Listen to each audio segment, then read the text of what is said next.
आवाज news true voice. నమస్కారం Awaaz news కి స్వాగతం। జాతీయ రహదారి నుండి పాలకోయ తాండాకు వెళ్లే రహదారి గుంతలతో నిండిపోవడంతో వాహనదారులు తీవ్ర ఇబ్బందులు పడుతున్నారు। వీధి లైట్లు వెలగకపోవడంతో రాత్రి వేళల్లో ప్రజలకు ఇబ్బందులు మరింత పెరిగాయని స్థానికులు ఆవేదన వ్యక్తం చేస్తున్నారు। ముఖ్యంగా గర్భిణీలు మహిళలు రాత్రిపూట నడవలేని పరిస్థితి నెలకొంది। ఈ సమస్యల పరిష్కారానికి సిపిఎం పట్టణ కమిటీ ఆధ్వర్యంలో నిరసన కార్యక్రమం చేపట్టబడింది। అధికారులు వెంటనే స్పందించి రహదారి నిర్మాణం చేపట్టి వీధి లైట్లు ఏర్పాటు చేయాలని ప్రజలు కోరుతున్నారు। పాలంతో పోవాల్సింది కొత్తగూడెం పోయి కొత్తగూడెంలో పడిగాపులు పడాల్సిన పరిస్థితి వస్తుంది। అక్కడ ఎవడో తెలియదు, కనీసం మాట్లాడే దిక్కు ఉండదు। కమిషనర్ మొత్తం ఉన్న కార్పొరేషన్ కాబట్టి ఎక్కడ ఉంటుందో ఏంటో కూడా తెలియని పరిస్థితి। అందుకని ఒకటే మనం చెప్పేది, ఎట్టి పరిస్థితిలో కార్పొరేషన్ ఏర్పాటు అనేదైనా పాలవంచ పాలకంగా ఖచ్చితంగా పాలనా కేంద్రంగా పాలవంచ ఉండాలి।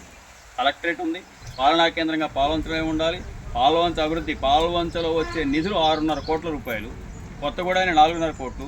మరి ఇక్కడ తీసిపోయి అక్కడ పెట్టడానికి అసలు ఎక్కువ నిధులు ఎక్కువ ఆదాయం ఉన్న పేరు పెడతారు తప్ప ఆదాయం లేని కొత్తగూడెం మున్సిపల్ కార్పొరేషన్ ఏ పత్రలో పెడుతున్నారు? పాలవంచ మున్సిపల్ కార్పొరేషన్ పెట్టాలి।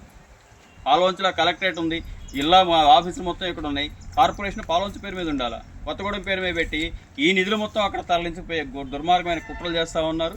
అందుకని దీన్ని వ్యతిరేకిస్తూ ఉన్నాం। ఖచ్చితంగా పాలవంచ అభివృద్ధికి కావాల్సిన నిధులు ఏవైతే ఉన్నాయో సిఎస్ఆర్ పాలసీ నుంచి వచ్చే నిధులు కానివ్వండి, ఇతరత్ర ఏ నిధులైనా పాలవంచ నిధులు పాలవంచకి ఖర్చు పెట్టే పత్రులు ఇవాళ పాలకవర్గం ఆలోచించాల్సిన అవసరం ఉంది। పాలకొయ్యతండా ఈ రోడ్డు ఒకటే కాదు, దీని పక్కన స్కూల్ పక్కన స్కూల్ ఉంది ఒకటి, ఆ స్కూల్ రోడ్డు అంతే తగలబడదు। ఇటుపోతే ఈ రోడ్డు ఇంతవరకు పూర్తే కాలేదు। ఆ నవభారతోడు పుణ్యాన్ని ఎట్లా సిరిధరని ఈ రోడ్డు పడదు। మిగతాది పాలకవర్గం ఈ మున్సిపాలిటీ చేసిన రోడ్లు ఎక్కడ చూసినా ఇంతే దౌర్భాగ్య స్థితిలో ఉన్నాయి। కాస్త రాజకీయంగా ఉండి ఖచ్చితంగా గట్టిగా నిలబడేసుకున్న దగ్గర శుభ్రంగా ఉంటుంది, లేకపోతే ఇట్లనే పనిచేస్తూ ఉన్నారు। ఈ రోడ్డు తక్షణమే ఏర్పాటు చేసి మున్సిపాలిటీ వాళ్ళు ఈ రోడ్డుని మొత్తం తక్షణం పూర్తి ఏర్పాటు చేసి సీసీ రోడ్డు వేయాలని చెప్పి డిమాండ్ చేస్తూ ఉన్నారు। రవి గారికి ధన్యవాదాలు।